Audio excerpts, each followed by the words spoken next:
స్వాతంత్ర్యం కోసం పోరాడిన మహనీయుల సేవలను వారి త్యాగాన్ని మరవకూడదని పలమనేరు శాసనసభ్యులు అమర్నాథ్ రెడ్డి అన్నారు. పలమనేరు తెలుగుదేశం పార్టీ కార్యాలయంలో నిర్వహించబడిన 77వ గణతంత్ర దినోత్సవ వేడుకల్లో ఆయన పాల్గొన్నారు. ఈ సందర్భంగా భరతమాత మరియు జాతీయ నాయకుల చిత్రపటాలకు పూజలు నిర్వహించిన అనంతరం జాతీయ జెండాను ఆయన ఎగురవేసి గౌరవవందనాన్ని స్వీకరించారు.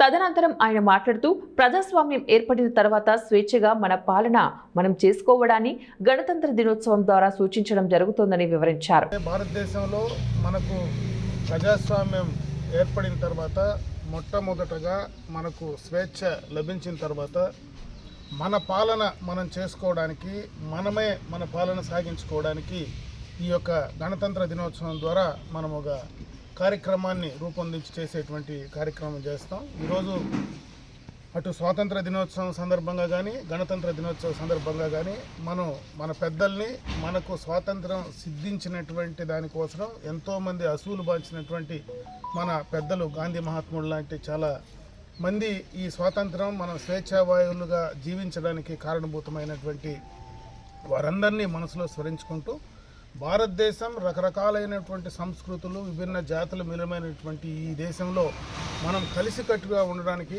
డాక్టర్ బిఆర్ అంబేద్కర్ గారు రచించినటువంటి రాజ్యాంగం ద్వారా మనమందరం కూడా ఈ యొక్క రాజ్యాంగ పరిధిలో మనమందరం కూడా ముందుకు వెళ్తా ఉన్నాం. ఈరోజు ప్రపంచ స్వాతంత్రం వచ్చిన తర్వాత ప్రపంచ దేశాలకు ధీటుగా, ఎందుకంటే మనం ఆనాడు స్వాతంత్రం వచ్చిన రోజు మనం ఉన్నటువంటి పరిస్థితులకు 77 సంవత్సరాలుగా ఈరోజు మనం ఒకసారి వెనక్కి తిరిగి చూసుకుంటే మనం ప్రజాస్వామ్య దేశంగా ప్రపంచ దేశాల్లో 3వ ఆర్థిక